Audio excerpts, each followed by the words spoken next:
Today we're bottling a beer. This is actually the first home brew beer that I've made. Black is Beautiful.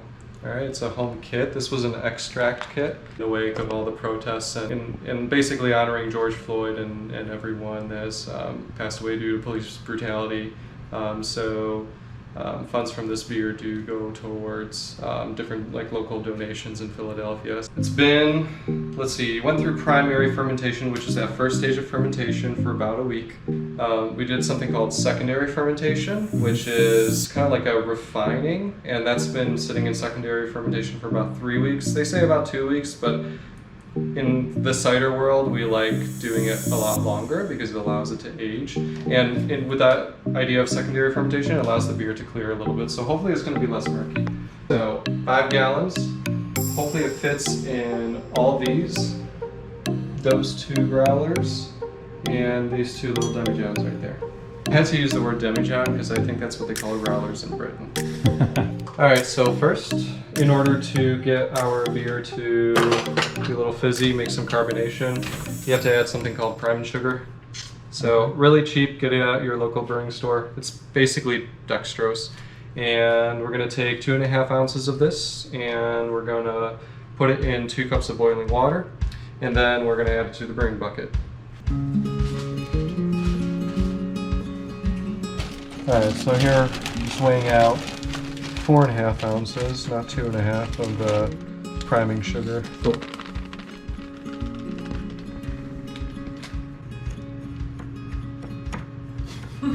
Just don't mind me. It looks weird, but then when I put it together, it looks good. I promise.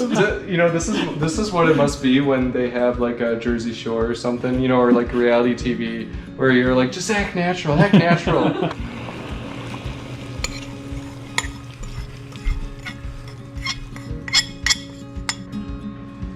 I can kind of show you all the equipment too. This is a siphoning tube thing. It's called a bottling wand. It's got a little apparatus at the bottom that prevents any of the beer from coming out unless you press it. All this stuff is sanitized, and I just use Star Sans, which is it's just a sanitizer that, like, if you ever watch Breaking Bad, you know, where in the first episode he's like all naked in an apron making the meth. That's kind of how I do it with, you know, sanitizing all this equipment. Just because I've dealt with, at least in cider, like horrible batches that turned out to be vinegar. So I want to avoid that at all costs. So what other things have you made in the past? So you said you did like cider in the past? Actually, I still have a bottle. Oh, look at that. I put it into a Woodford Reserve. Sycamore Alley Brewing. Sycamore comes from my translation of my last name from Polish to English. And then Hugelit, that's like a concept of comfort, just relaxing coziness, yeah. So the idea is for this bottle to bring you relaxation. Nice, man. Put a lot of thought into that. I like the color of the cider too. Yeah, it's a good color. Like a caramel color. Yeah. So now we're going to siphon these bad boys, transfer all the beer into here. Cool. So just hold this, because once it starts emptying, I don't want this to tip over. I gotcha. Okay. Yeah, gotcha. So it's happened plenty of times. Anyways, the method is to suction the air, which honestly all home brewers do this. So gotcha. I even went to the brewing store and asked, hey, can you guys get me like an auto pump siphon? They were out of them, and they're like, screw it.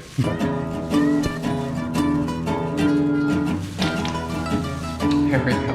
Nice.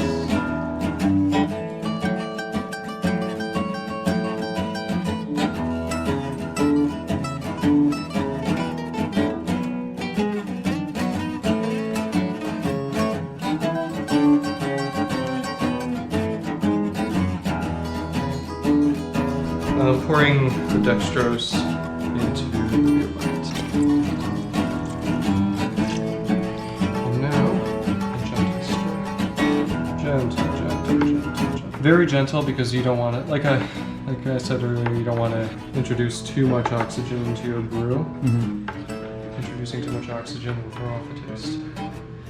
Usually during primary fermentation, when you first start brewing, you can leave a lot of what's called headspace, which is from top to bottom a lot of space Mhm. because that's where a lot of CO2 is produced, you know, with the yeast eating up all the sugar. Okay. And it actually kind of like helps form this barrier, you know, between your brew and like the oxygen layer. And once you're in secondary though, which is what you saw here, you need to leave very little headspace because you want to have as little space for oxygen to come in contact with your beer. Okay. Right now we're breaking all the rules, but that's because it's very temporary and you know we're bottling beer. So Okay. all right. If you want the best brews, come to Jaworski Craft Brewing. So ABV is the difference. You can calculate it, but what you first have to do is you have to measure the original specific gravity. Mm-hmm. That basically is, it's kind of like the weight of the water. It tells you how much floating dextrose and things that contribute to osmolarity are floating around in there. Mm-hmm. And then as the yeast cuts through your brew and eats up all of that sugar, that reduces the specific gravity to zero, essentially zero. I mean, almost zero, because there's obviously still stuff in your beer. And then the difference between your original specific gravity, so how much sugar you have in your brew originally, and then your final gravity is the ABV, essentially. Okay. So there's a little calculation. You take the difference and then you multiply, or I forget what the factor is, what the constant is, but yeah, and that's how you calculate it. So usually the more heavier brews, the higher ABV brews, they're going to have more sugar when you first start out brewing. So very, like I said earlier, kind of a roasty smell. You can taste that alcohol. Chocolate caramel. It's like in your face. Nice. Pretty damn good. Nice. 10 out of 10. This is so much easier, holy crap, than what I've been doing.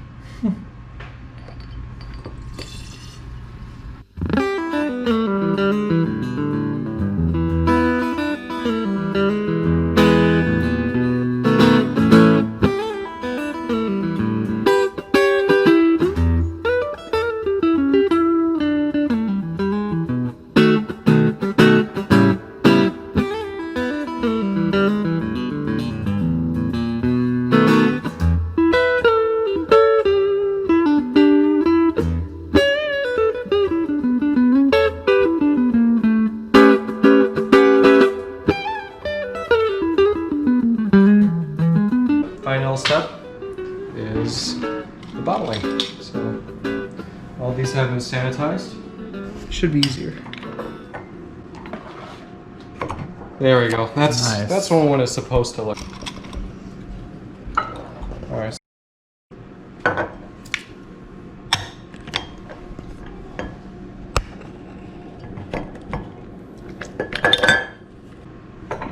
Nice downward motion.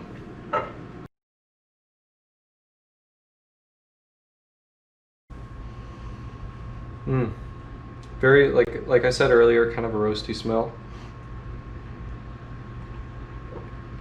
You can taste that alcohol. Chocolate caramel. It's like in your face.